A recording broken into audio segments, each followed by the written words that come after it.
సైదాపూర్ మండలం సోమారం గ్రామంలో ఉన్నాం. ఇది సోమారంకి సంబంధించిన మోడల్ స్కూల్. ఈ స్కూల్ మీరు చూస్తున్నట్టయితే ఇది నడి చెరువులో కట్టారు. ఒక సివిల్ ఇంజనీర్గా నాకు తెలిసినంతవరకు ఈ స్ట్రక్చర్ కరెక్ట్గా లేదని నేను కన్ఫర్మ్ చేస్తాను. ఎందుకంటే స్ట్రక్చర్ మనం ఏ సాయిల్లో కడతాం, ఎక్కడ కడతాం అనేది టెక్నికల్గా మాట్లాడుకుంటే ఇది కరెక్ట్ ప్లేస్ కాదని నేను చెప్పగలుగుతాను. ఇదే స్కూల్ మీరు చూస్తున్నారు. కాంపౌండ్ వాల్ లేదు, చుట్టూ చెరువే ఉంది. ఈ స్కూల్కి కాంపౌండ్ వాల్కి నిధులు శాంక్షన్ అయ్యి 3 కోట్లు శాంక్షన్ అయ్యి 3 సంవత్సరాలు అవుతుంది. ఇప్పటి వరకు ఆ నిధులకు సంబంధించి అవి వాడినట్టు, ఈ చుట్టూ కాంపౌండ్ వాల్ కట్టినట్టు ఎక్కడ ఆనవాళ్ళు కనిపించట్లేదు మనకి. మీరు క్లియర్గా చూడొచ్చు దాన్ని. దీనిలో బాలికలకు సంబంధించిన వసతి గృహం ఉంది. దీనికి మనకు బ్యాక్ సైడే వెనుకనే బ్లాక్ ఉంది. దీని చుట్టూ కాంపౌండ్ వాల్ లేదు. ఆడపిల్లలు ఇదే స్కూల్లో మనకు వెనక బాలికలకు వసతి గృహం ఉంది. ఆ గృహానికి కూడా కనీసం దీని చుట్టుపక్కల మనం చూస్తే, ఒకసారి మనం కళ్ళకు కట్టినట్టు చూద్దాము, దానికి కాంపౌండ్ వాల్ లేదు. ఒకసారి చూస్తే తెలుస్తుంది, కాంపౌండ్ వాల్ లేదు.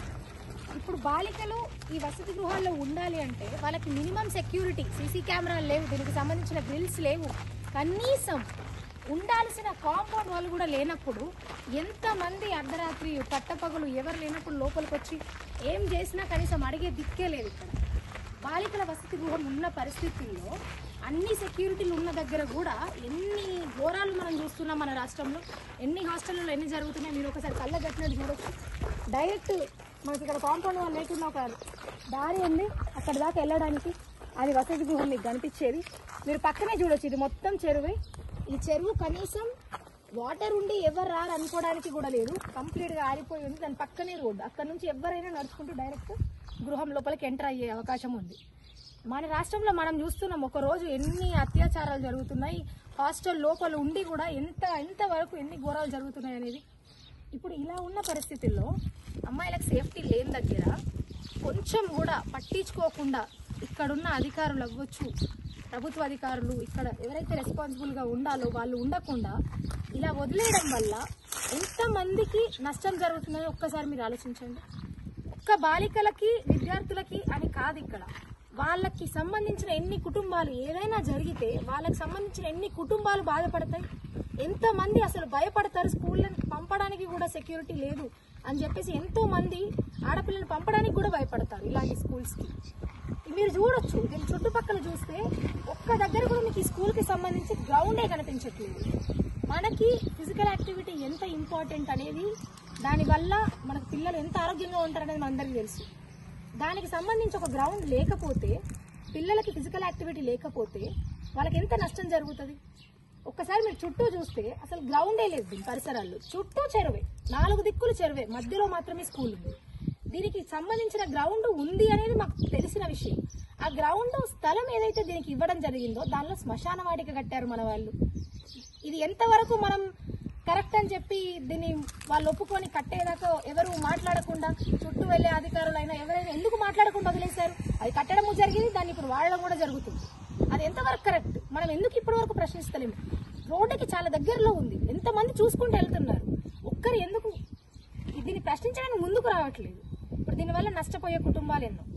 దయచేసి దీని గురించి స్పందించండి. స్కూల్ బిల్డింగ్ ఆ చెరువులో కట్టడమే పెద్ద ప్రాబ్లం, పెద్ద సమస్య అయితే ఇప్పుడు ఇంకా దారుణమైన విషయం మనం మాట్లాడుకుంటే, దగ్గర నుంచి స్కూల్ బిల్డింగ్ దగ్గర నుంచి 60-70 మీటర్లలోనే శ్మశాన వాటికను కట్టించారు.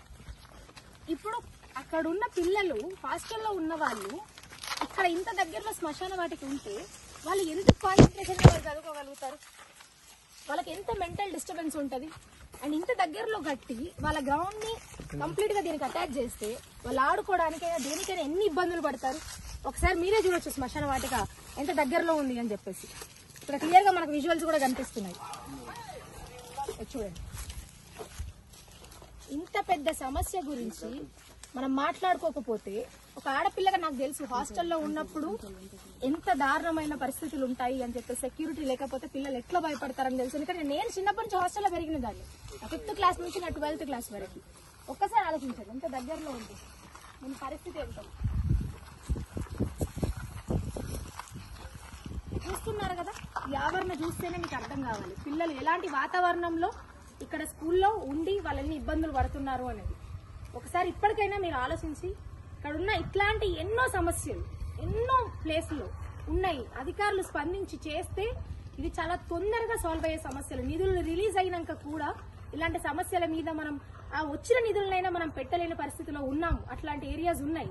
ఇంకా అవన్నిటి గురించి నేను పోరాటం చేస్తున్నా.